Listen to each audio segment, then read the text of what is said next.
Hi, everyone, and welcome to the WIM podcast. Women in Influencer Marketing is a first-of-its-kind exclusive networking group made up of inspirational women. This podcast is where we explore influencer marketing and get real about women in business. Find us wherever you download podcasts, and of course, you can always find us at iamwim.com. That's iamwim.com.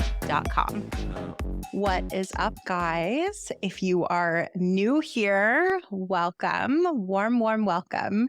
And if you guys are tuning in and you guys have tuned in even one time before and you decided to come back, thank you so much. I know this sounds like, I feel like I sound inauthentic when I say this. I could not be more grateful for you guys for tuning into this podcast week over week over week. You can have like interesting conversations with people, and we put in so much work to this podcast, you guys. Like, this is not an easy thing. And this is something that freaking done this podcast since 2018. So the fact that you guys consistently listen and enjoy it, it means so much to me, seriously. So thank you for your continued support. I'm really excited about our guest today. We just wrapped up our conversation. I invited her on for a number of different reasons, but ultimately, you'll hear me talk about fairly consistently about how important personal branding is. And given the state of the economy, it used to feel like the risky move to be the entrepreneur, but now it feels riskier almost to work for someone because, like so many of you have experienced, at the drop of a hat, you could be let go from a company that you've worked at for years. And, in so many instances, your identity is so intertwined with who they are and what they stand for. And you haven't had the opportunity, or you just simply haven't done any personal branding for you as an individual. So when I came across Marina's Instagram account initially, and now have subsequently listened to her podcast and checked out on TikTok and the whole nine, that is what she focuses on. She is a personal branding expert, and I am just stoked for you to hear the tips and tricks and philosophies that she lives by and she coaches her clients on. But before we jump into the episode, I am so stoked. We have I think we have 6 or 7 new events up on the site. We were in major planning mode. And so you guys, this week, I'm actually going on vacation next week. Peace out. I'm going to Mexico for the first time.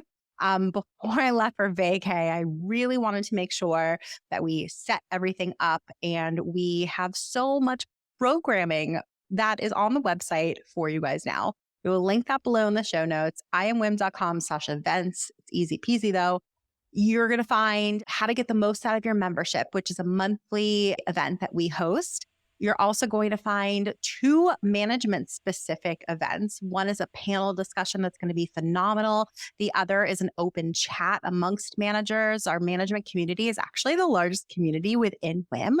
So it's going to be an opportunity to just first of all, get to know other managers in the group, but also to just discuss really timely topics. What are you experiencing? Can you share contacts? Are you having trouble getting paid by XYZ company? Strategies for pitching, whatever our community, whatever you guys want to talk about. It's an open chat. That's happening. We also have officially scheduled dates for our next in-person events. We've got LA scheduled for June 20th, which is the day before VidCon starts. We did that very intentionally so we can capture folks who are normally in LA and natives, but also those of you who might be traveling through because of VidCon. So I hope that you come a day early and attend our event. It's going to be phenomenal. And we just launched our New York dates, which are in July 27th. This will be our 3rd New York event in just a few months. They're always amazing. Nothing beats meeting people in person. Nothing. And I'm a big virtual girl. I prefer working virtually and remote, not being in an office. But I almost think that honestly makes me appreciate those in-person experiences that much more. we've been hosting these IRL experiences now for the past few months. They've gone so well. If you're a member, also worth noting that your tickets are always half off and you get a guaranteed gift bag because we actually ran out of gift bags at our last New York event. I felt so bad. It was a little bit of a cringe moment. And I was like, I think next time we're definitely going to just guarantee that members get them. And if you're not a member, then you might get one and hopefully you will, but it's a guaranteed get for members. Plus you also get half off of your ticket. So check out our website, iamwim.com/events. We will link that below, but it's an easy URL. So after the episode, check it out. I hope you attend all of them. All right. So a little bit about our guest today. So her name is Marina Middleton. You may have seen her on social. She's phenomenal. She's a mother, she's a wife, she's an entrepreneur, and a podcast host. And she's committed solely to helping women build their personal brand. She's the founder of Empowered Confidence, which is a personal brand agency. Empowered Confidence teaches current and future female leaders how to leverage their stories and authenticity to build stronger brands, businesses, and most importantly, communities. Marina is also the host of She Did It Anyway podcast. Prior to entrepreneurship, she earned a Bachelor of Science in Marketing and minored in fashion at Johnson & Wales University. Following her college career, Marina worked for Yahoo, Tumblr, and Yahoo News, developing digital media campaigns for some of the most recognized global and Fortune 500 brands. Her expertise has been featured across numerous publications, including Yahoo News, Yahoo Finance, Business Insider, and more. She was named one of the top 10 successful entrepreneurs to build their businesses during a global pandemic and led a mentor session at Create Cultivate around how to build, monetize, and scale your brand. Y'all, I was there and it was so good. So without further ado, introducing Marina Middleton. Enjoy, guys.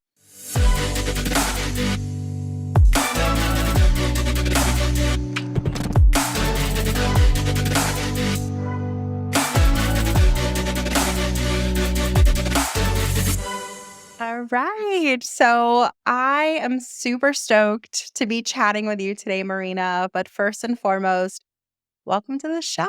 How's your day going? Thank you so much. This is so exciting. My day is pretty good. I got back from New York yesterday, and whenever I travel, I don't know about you, but I'm like ready to be in my daily routine, get in my office, do all the things. Even though I love traveling, it's just so nice to kick off my week home. And of course, on your podcast.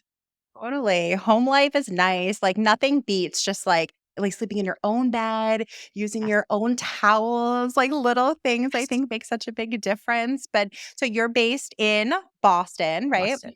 Yep, in Awesome. Boston. I want to hear a little bit more about the, beginning, your origin story. Like tell me like are you from Boston? Where are you from? Tell us a little bit more about you off paper. Like we can just Yeah. seriously, we can check out your LinkedIn. I want to hear more about you as a human, like where you're from and tell us from the beginning. You as a kid even. Oh my god, I love that, and I love sharing, more than what's just on LinkedIn for sure. So Love it. I was actually born in Egypt. I'm an only child, so came here with my parents when I was 8, which is funny looking back at it now because I just realized a lot of the things that I do on, day to day really stems from what I saw growing up, but, grew up really, really poor. We were in and out of family homes for a really long time. My parents were both professionals in Egypt, and then when they came here, they started owning restaurants and becoming entrepreneurs, which I didn't really, translate that as them being an entrepreneur growing up. I just thought it's normal, that's just what they do. But yeah, came here, really struggled to find, my group of people and, my network and my community. I have a big family, so I always just, kind of depended on that and dealt with a lot of bullying, a lot of, insecurities within myself, and then went to school for criminal justice. I originally wanted to translate Arabic for the FBI. And then I did my internship at the maximum prison and I realized this is not for me. Like if you're watching the video, I have pink, I have an oversized blazer, I'll probably put some heels later. And I was like, maybe criminal justice is not for me. But switched into marketing and life just kind of took off from there. Went to New York, lived in New York for a little bit. So even though I'm in Boston, my husband and I go back and forth from New York to Boston. It's like a 20-minute flight. So it's really easy. Moved to New York, had my son who's 7 now. And yeah, worked for Yahoo News and Tumblr for years. And then 2019, December 2019, I got laid off and I was in a very privileged position. I was like, do I go out on my own or do I keep working for a publisher? And it's really funny, again, reflecting back on like my parents and growing up, they were such risk takers, but they were so nervous to like always make the wrong decision. And so I just found it really funny that I was in this position where I had to take this big risk and, do something else. And I decided to create Empowered Confidence, which looked very different back then to what you see now. But now we are a large personal branding company that focuses on creating community courses and events and consulting for women to help them amplify their voices and like really become thought leaders and have a personal brand, not just attached to their business, but yeah, empower them and build confidence along the way. That's like So my story in a nutshell. well, that was a abridged version, and I'm super excited to hear more. I can tell you're a hustler based on your business, based on what I've heard in your podcast, which is awesome. And we're going to link to that below in the show notes. But like something in me, I was like, I don't know, she's a hustler, and that has to have come from a really interesting upbringing. I love that your parents were entrepreneurs, and I can totally appreciate not necessarily appreciating that in the moment, but of course, as an adult, being an entrepreneur yourself, you can look back and be like, that's exactly what they were. And perhaps that's even where you get it. And I love that our kids are the same age. I also have a 7-year-old too. Which is awesome. You have a little boy, I think. I have a little girl. They're both 7 though, which is so sweet. I'd love to hear a little more about how you made this transition from wanting to be in criminal justice, to transitioning to working in marketing. Because today, when I think of all of that you've accomplished, like I think of you as a go to for personal branding, which is so unique and special and like a really exciting thing that I try to drill into our listeners and our members all the time, how imperative it is to have your own personal brand. So before we maybe jump into that, I want to hear from you just that transition. Like, how did you decide to go into marketing in the first place? Did you explore it before? Like, talk to us about that transition. Yeah, absolutely. And I love that you even just highlighted like me seeing my parents as entrepreneurs and immigrants. A lot of my work ethics really stems from that. Like they just busted their behinds every single day. And so working very, very hard just comes very natural because I'm like, well, how else would you accomplish the things that you want to accomplish? And so using that and going into school, I come from a very conservative family. And so going to college was something that was required. Like I had to go to school. And so for me, a quote unquote great job was like being a lawyer or being a doctor or being a pharmacist. And I knew I didn't want to be a doctor. I knew I didn't want to be a pharmacist. And so when I originally did criminal justice, it was like, oh, I'm going to make my parents really, really proud. And so I'm going to be in criminal justice. And I was like, I'm going to translate Arabic for the FBI. And I was very clear about that. What you see today, like how I'm speaking, like my personality, that has been me ever since I was younger. And I remember, like, I tell this story all the time, having immigrant parents that like report cards are really important. And every single report card that I ever got said that I talked too much. I was too loud. I was too like, bold and all the things. And so I remember like my parents being like, please, Marina, like, you know, be a little quieter. Like, don't be too loud. Don't do this. And with that, I grew up thinking that that was a negative thing. So again, going into criminal justice kind of seemed right, kind of seemed like what my dream was. And I realized quickly that I didn't want to do that. It just wasn't me. And the one thing that I felt really strongly about and really aligned with is like, I'm the type of person I'll drive through New York and I'll see a billboard and I'm like, oh my God, that's such a great billboard. Like, that's hilarious, right? I see a commercial and I'm like, oh my God, amazing. What an amazing advertisement or something like that. And so with that, I always loved making people feel something through something else, right? Storytelling was really important for me. And so transitioning to marketing just felt really organic. My parents didn't really understand what I was going to do with the marketing degree, but for me, I was like, this just makes sense. Like, I like the idea of advertisement and using graphics to like make people feel something. And I don't have to make myself small or like not talk too loud or anything like that in this field. Like, if anything, that actually works better when you're in that field. And so doing that, and then my cousin was already working at Yahoo. And so that was a great example for me to have that aspiration of like, one day I want to work for Yahoo or Google. That was like my big goal in college. And so, yeah, that was kind of like the transition from criminal justice to marketing. And what a cool transition that is because like it's great that you had a family member who like could sort of like show you the ropes because a lot of people who work in marketing I found, certainly not all of them, but like a good percentage necessarily have formal training in marketing, but they have a mentor or, they're self-taught or, they take a certificate program or something like that. But like, I don't know about you, but when I was in college, I was like, I have a degree, I have a Bachelor of Fine Arts in theater.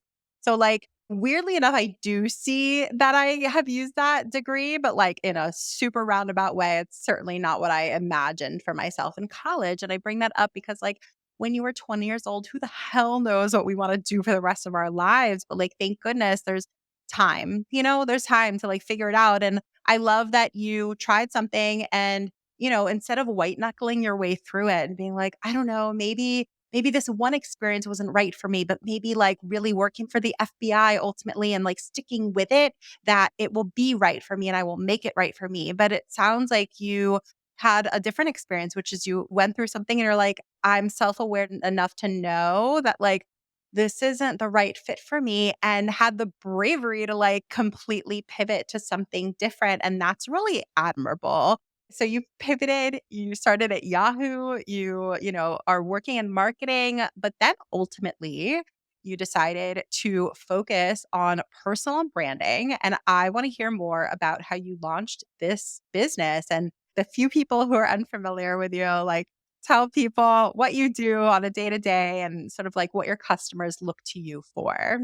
Yeah, absolutely. So before I started the company, being at Yahoo was such an amazing experience. It was just a really great company to work for. We got Thursday manicures. If you were in California, they did your oil change. Like, it was just a really cool experience. And we worked with so many amazing brands. And so I've been on the brand side. However, throughout my time at Yahoo, since 2013, I've been posting on social, and I used to do fitness bikini competition. And when I say social, I mean specifically Instagram. And so I was sharing my journey with graduating, going into New York, getting my job at a wholesale company called Skip Hop. They got bought by Carter's, but I worked there first. I ended up having my baby. And so I was a single mom at 23, and I shared that on social. And then I moved back home to Massachusetts and I shared that process and like, my fitness journey throughout that. And then after taking a year off, I applied at Yahoo. And so throughout the years, I was always sharing content on social without any other intention besides just connecting with another human on the other side. Coincidentally, throughout the years, I was building a community and I didn't know that, right? Like, I just thought I was just talking to one other person. That's always what I like really trained myself to think of, just like, this post is going to reach one person. It's going to help them do X, Y, and Z, whether it's stay motivated to be healthy, still feel like fulfilled as a human, even after being a mom. At times you kind of feel like you're losing yourself. And so um, all of that was just what I was doing organically. And every once in a while, I would start working with brands and, have these very small like deals. I didn't think much of it because I had this very stable job at Yahoo.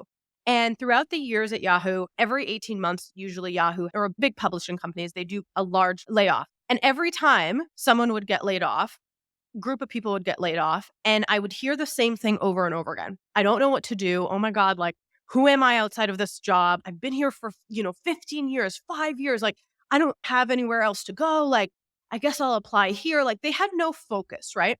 Their whole worth was dependent on this job, this 9 to 5 salary job. And so my time came December 2019. And like I said, I was laid off. And so I originally actually made an announcement and I said, hey, everyone, I am going to be a full-time content creator, lifestyle content creator. And I did it for about a month and I started working with brands. And there was something inside of me that was like, this isn't it. Like, this is just not where I'm supposed to be. I kept thinking, like, I didn't go through all of this stuff just to go through it. Like, there had to have been a reason for why I experienced all of this hardship growing up. And the one thing that was very real was any decisions, any quote unquote mistake, right? Any lesson that I learned always stemmed from times that I was lacking confidence.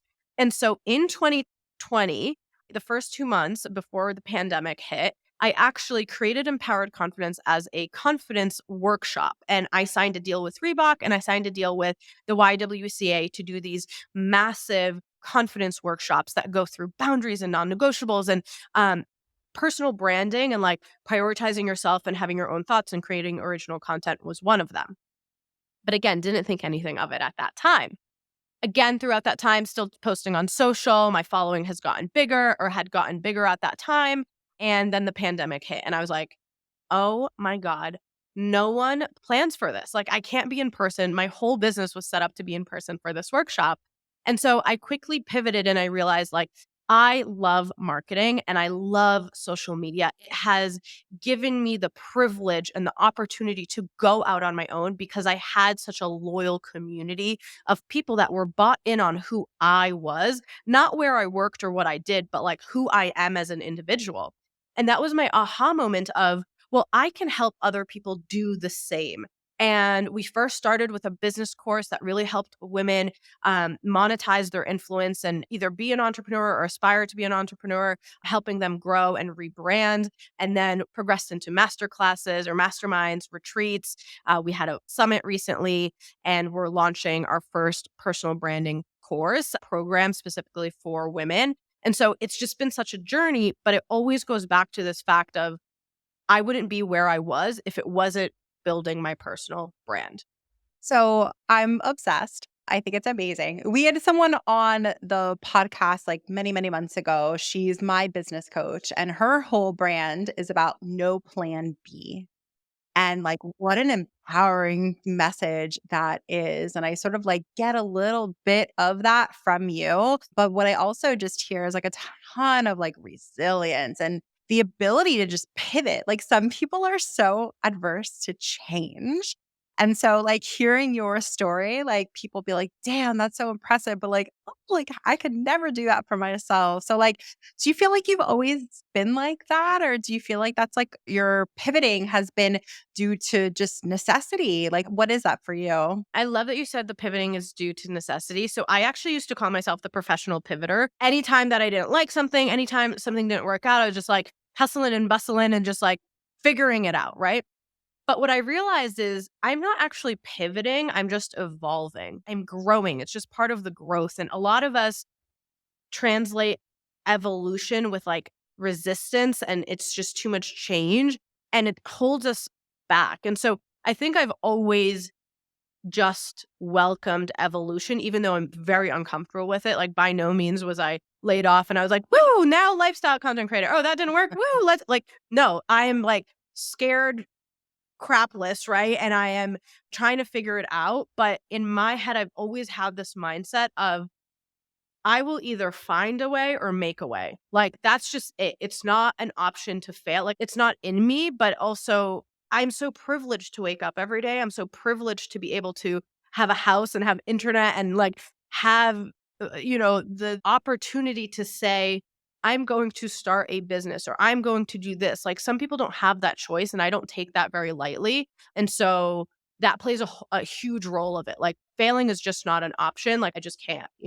I do know. And there's just not everyone thinks like that. And I enjoy like the hustle personally. So, with your clients today, besides your like incredible energy, give us a sneak peek into a session with you as a personal branding Mhm. coach. Like, what could we expect? What's your process? Yeah. Oh, I love that so much. So we have 4 pillars that we go through. I don't know about you, but a lot of the times there's just so much noise like outside on our internet or anything. So it gets really overwhelming, right? People are like, well, where do I start with this? Like, I don't know my story. Well, do I need 2 Instagram pages? Like, there's so many questions. And so what I've done is actually broken down everything into 4 phases. The first phase is identity. So it all starts with you. Then we go into the branding phase. So this is all like messaging, visual identity, your personal style. 3 is your business. So like I always remind people like you are your own business, whether you work for someone or not. You don't have to be an entrepreneur to consider yourself a business. And so what are the opportunities for you? Do you want to start a podcast? Do you want, to speak on stages? Do you want to start a business? Do you want to climb the corporate ladder? Like, what is that you want? And then the last part is the marketing. Like, how can we get the value that you have out there to the world, to more people? I specifically focus on organic marketing. So Instagram, website, email marketing, podcast, all of that with no paid ads, which is really coincidental just coming from the paid ad world.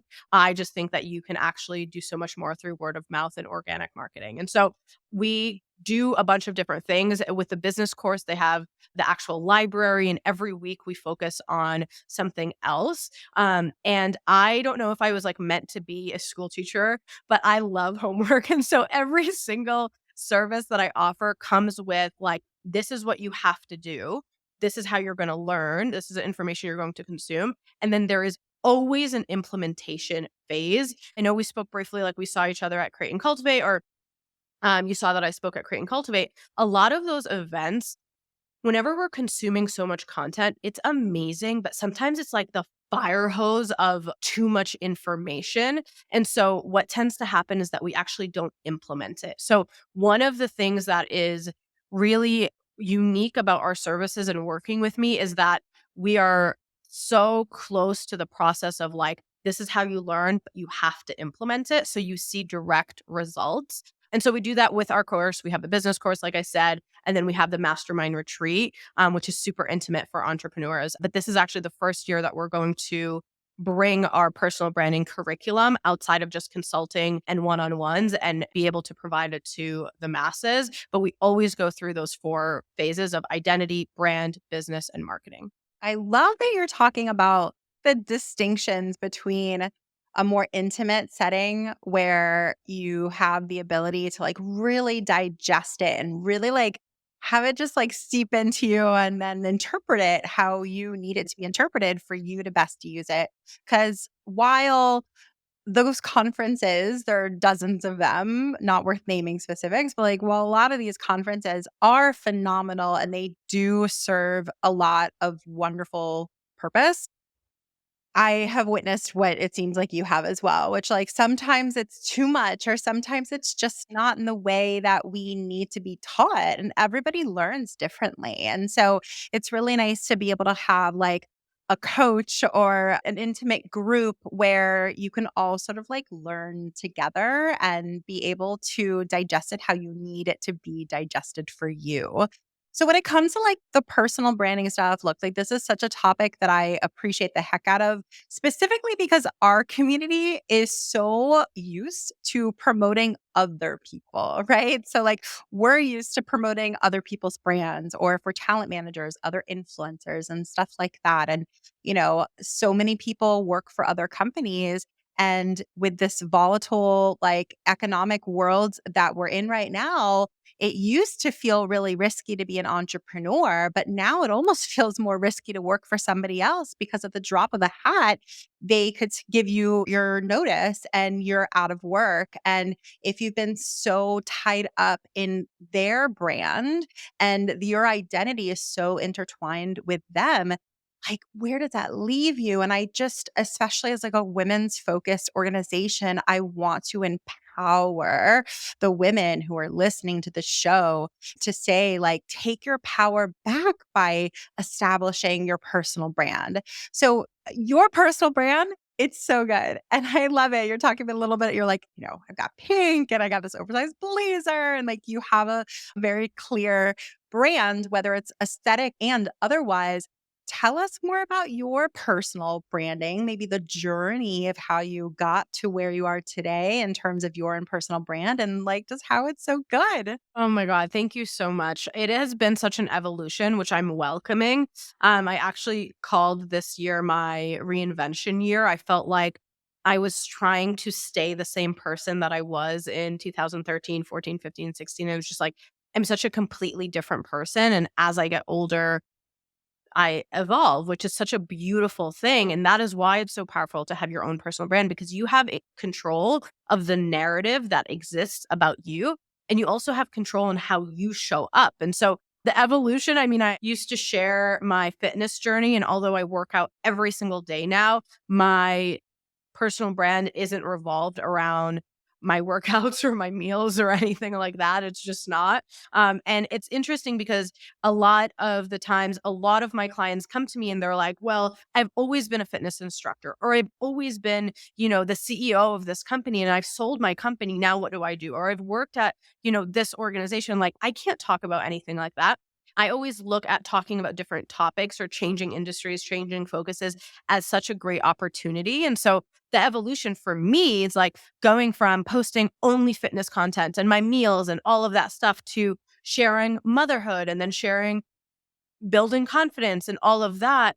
Those are all opportunities. And so at any point, if anybody's ever thinking like, I want to change what I've been talking about, that's great. Like, lean in on that. And so even the evolution of my style, like, I didn't really know what my style was. And it took a lot of trial and error to see like, oh, I actually really like this, or no, I don't really love that. And the only way to really figure that out is to like step away from the internet, step away from social, step away from comparing to other people, and sit with yourself and figure out like, what does Marina like? Like, who is she? That's actually the first part of any of the services that I offer. I don't care how successful you are, or, if this is your 20th year building your personal brand externally, you still have to start from step one of like the building the foundation of who you want people to know you for.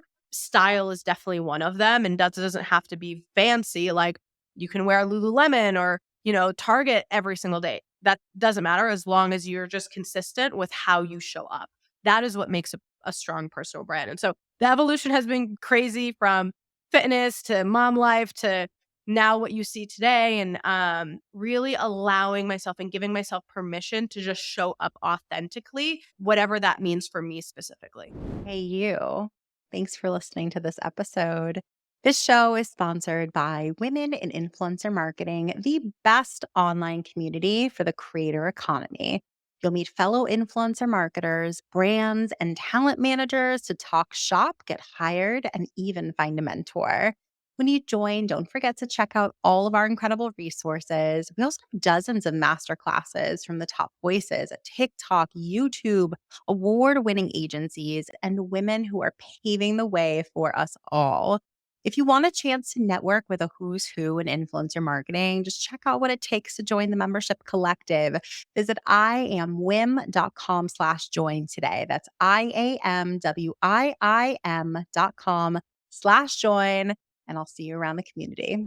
And so, like, I can imagine that, in addition to like the aesthetics, like you talked about, and like how you visually show up, because social media obviously is a place for aesthetics, your voice is just really important too. And like what you stand for and what you're putting out there in the world. So, for some of our members who might be like a little like conflicted or confused about like how to present themselves in that way, do you have any like tips or tricks to how to establish your voice better?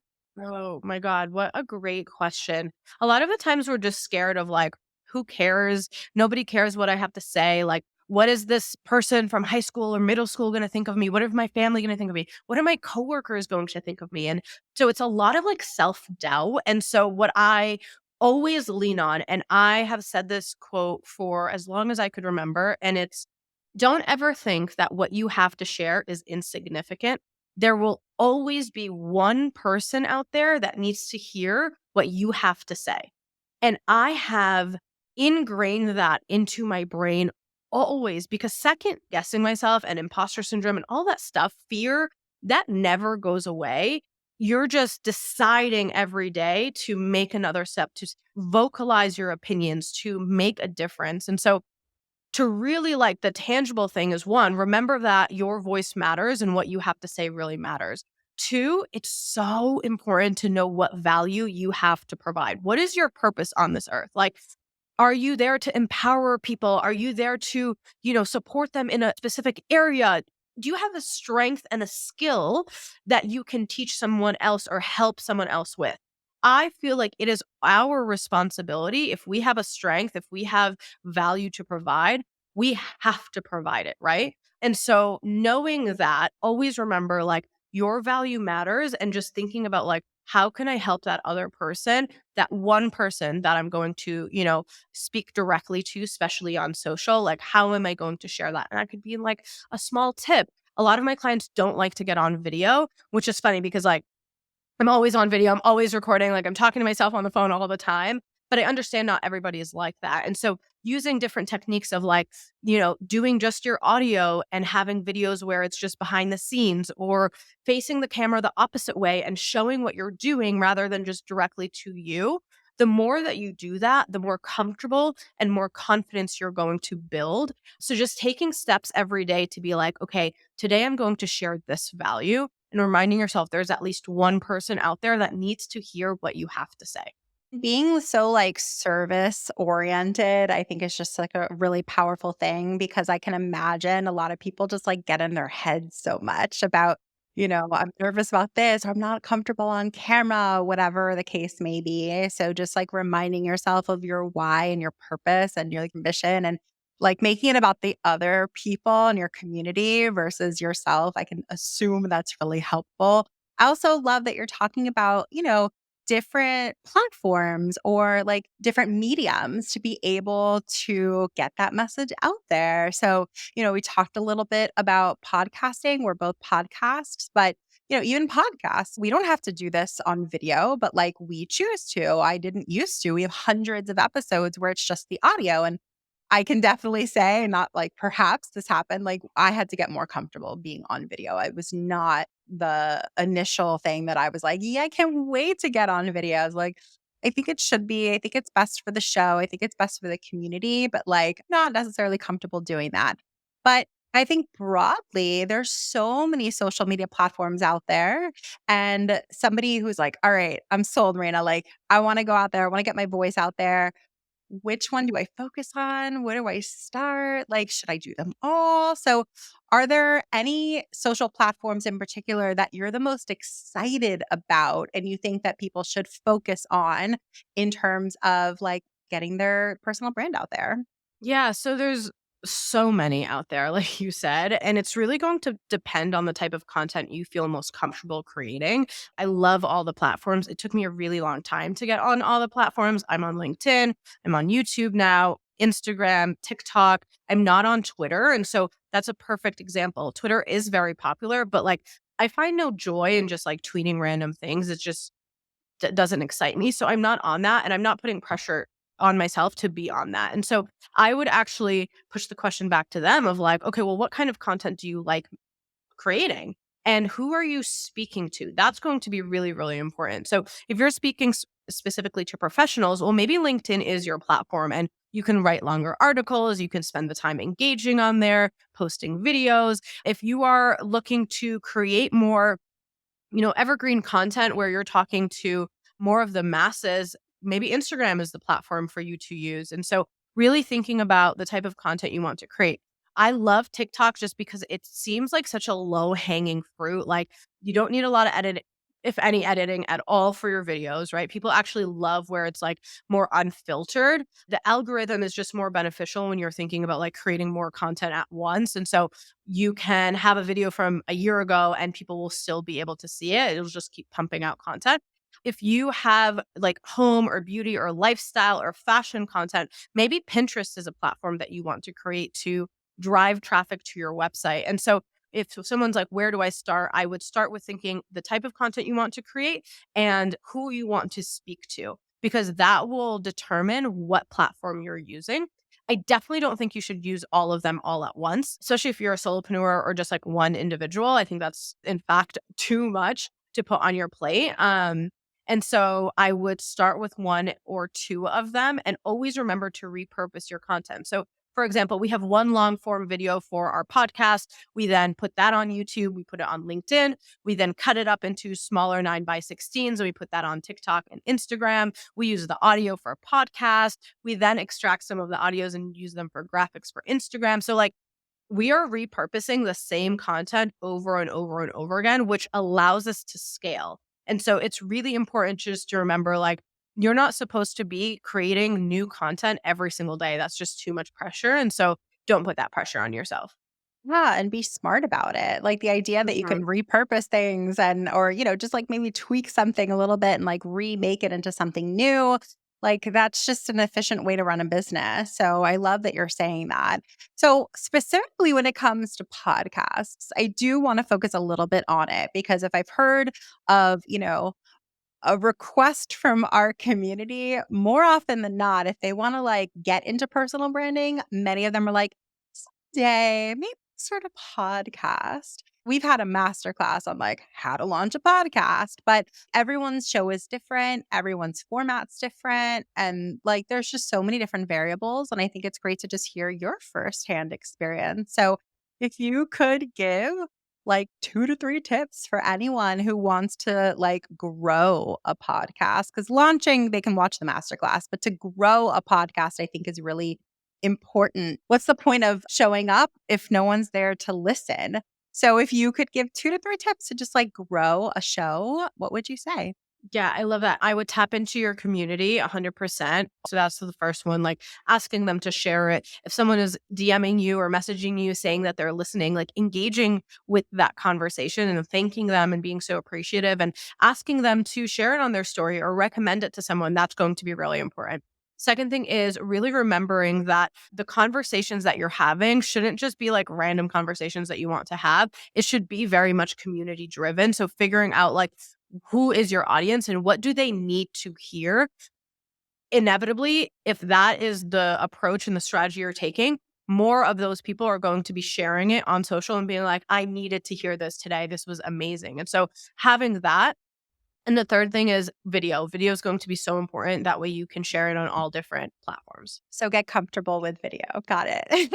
There's so many people in our community and like I get it. I just empathize that they're like, ah, I'm happy to like either, write a blog or like maybe do an audio or something, but there's something about being on video that it pushes us out of our comfort zone. So we have to get more comfortable with that. And I think it's valid to bring up. In talking about social media broadly, I think that it's just sort of interesting to, see how much change we've experienced only in the past year. I mean, we've seen things like Twitter be purchased by Elon Musk and like completely revamped. And you were talking about Twitter before. Recently, we've seen like meta verification become a thing. There's so much change that people never thought would happen. What do you think is a big issue that we have in social media today that perhaps hasn't been addressed yet, but maybe should be? You know, I'm probably not the best person to answer this question, mainly because I come from the publishing world. And so social media, the algorithm is just something that I just back 110%. Like, I've never been the person that's like, I hate this algorithm. It's not pumping out my content. Like, I love the meta verification. I think it's actually really important with so many fake accounts that are existing. I think it's also like a great way to legitimize your account. What's really cool specifically with that, they changed it so once you are meta verified, you actually don't get extra reach. It does nothing at all besides just confirm that this is your only page, right? And so I would say that if Instagram or social made it so you had to pay to use the platform to reach more people, I would be more hesitant and say like, oh, that's the problem. But I'm glad that that's not the case. I don't know if I can highlight like one specific problem on social just because I think it just really depends on the relationship that you have with social. I strictly look at social media as just a marketing tool. And so I share my content, I engage with my community, and I'm off of it. And I use things to promote and work with the algorithm rather than trying to work against it, right? Algorithm is a computer. So like SEO friendly words, like making sure I'm tagging everything, making sure that the post that I'm posting has a description on the picture. Like there's just very like specific things that I do to support the organic growth of my page. Yeah, I don't have a specific problem that I would say. No, but that's super valid. What I heard you say is like, you're like, I'm not working against it. I'm not looking at it as like something that's problematic. it's a tool in your business. So like, I'm just going to work with it as much as possible. And I think that's like an important sort of mindset to have, and a very specific one, but like I can totally appreciate the crap out of that. It's so interesting, like, because recently, I think it's like at the end of March of this year, Twitter did something unprecedented and like released its algorithms, and people can see it publicly. And I was reading an article just this morning of somebody trying to like interpret it for, us folks to like aren't like programmers or anything, to sort of understand it. And like that was interesting and new, Mhm. that I cannot imagine anybody ever foresaw that change. But I think that if there's anything constant in this world, it is change. And so in that spirit, I think that your mentality is a really healthy one, which is like, just lean into it, lean into the change. It's going to continue to evolve, and we need it for our businesses. We rely on it heavily for our businesses, at least. So it would only benefit us to evolve with it and to lean into the new features and all of that. I can imagine that your clients, though, and maybe you as well, like there are ways that you and they struggle. Like I know we talked a little bit about like confidence on video. Are there any other ways that you've heard consistently where some of your clients have been like, "Look, like this is really causing me trouble, and I love to be solutions oriented." So like how are they overcoming those things? I want to hear, because I'm sure people in our audience could relate. So are there any things that come to mind? Yeah, absolutely. One of the biggest things is like, I don't know what to post. We give so much power to our feed, whether it's Instagram or YouTube or TikTok, but I'll talk specifically Instagram. A lot of my clients are like, I don't know what to post. I just can't do it. Like, is this post perfect enough? And so I always remind them progress is more important than perfection, and best known beats best. So you can have the best strategy, the best funnel, like the best intention, the best content, like on your end. But if nobody knows you exist, it doesn't matter, right? And so really asking yourself, like, how important and how much do I want this? And what do I have to do to get there? And I just need to show up. So that's like, check, got that off the box, off the list. So the second thing is I really want you to focus on like taking the power away from the feed, and it's just using it as a series of content, like posting your pictures, posting your reels. Like it doesn't have to be perfect. It just needs to be progress. Like if you look at my pictures from 2013 to now, night and day, I still look at my pictures and I'm like, oh, this is not good enough, but I post it anyway. Right. And so we are always going to be our, toughest critics, but you will post and you will get feedback of, oh my God, I really love this, or, oh, I really needed to hear that. And so that's one of the biggest things of like, I don't know what to post, or that fear of showing up and posting. And so when it comes to I don't know what to post, I actually double down on having content buckets. A lot of people teach this. It's actually a really, really great way to organize everything that you want to talk about. And so the 5 content buckets that I like to hover over is 1, your story, it's your biography. So really talking about anything past, future, and present is going to be really beneficial when it comes to like connecting with people and building that relatability. The second thing is it's going to be really important to talk about whatever platform or whatever way you are making money. So if you're an entrepreneur, that is going to be for your business. If you work at a company, that's going to be talking about that. So whatever way you make money, your monetization bucket. And the last 3 are your legacy buckets. So really thinking about like, what do you want to be known for? You have to talk about those things. And so if you're a fitness instructor, maybe your first bucket is movement, second bucket is nutrition, third bucket is mindset, right? What are those things that you want to talk about that will have people look at it and be like, oh, this is great. I can really resonate with that. I'm going to hire that person, right? Or I trust that person. So if you ever feel stuck, you always can go back to those buckets and be like, okay, I'm going to pick from there. Oh, I have that. And it makes it easier to show up. I love that so much. I'm like sitting here taking notes, even like, what do you want to be known for? Like, what do you want to be known for? And what sort of legacy do you want to leave? And I think that's a really powerful thing to always have in mind. So I love that. I want to talk like more about you. Like, what's a personal or just like a professional goal that you have for this next year? What can we expect from you? Ooh, personal, I really want to do more traveling with my husband and my son. I feel like we do lots of business trips, but every once in a while we'll do like a family trip. And so personal wise, I really want to prioritize more of that.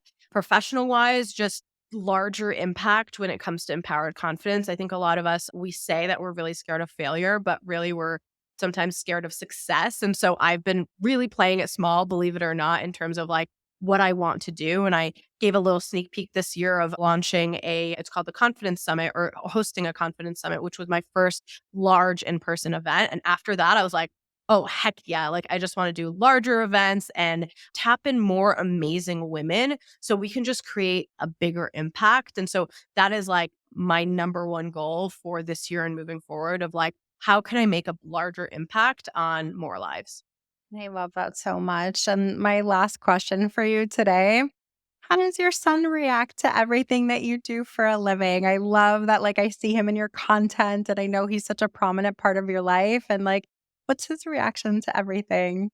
Oh my God. He is the best thing in the world, like truly. And he loves everything that I do. He is convinced that he's famous, which is so cute and so funny. He loves it. He gets to see everything. He's come on stages with me. He's come to every single speaking event that I've ever done. He will sit on coaching calls, consulting calls. I don't care how large the client is. Like, he is there, and I never apologize for that. And I think that gives him the permission to see his parents, because my husband's also an entrepreneur. So seeing both of his parents be entrepreneurs and doing the amazing things that we are doing. And I think it's going to create such a beautiful impact on him as he gets older. But yeah, he thinks he's just like the coolest thing in the world, which I think is really cute.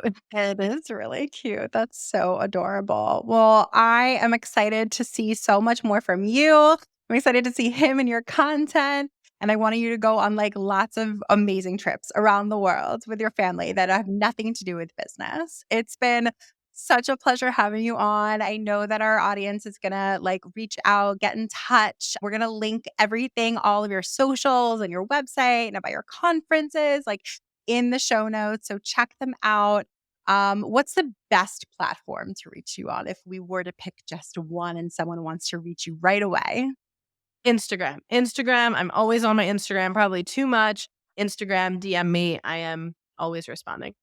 Amazing. All right. Well, thank you so much, Marina. It's been such a pleasure. And thank you guys all for tuning in today. We'll see you next week.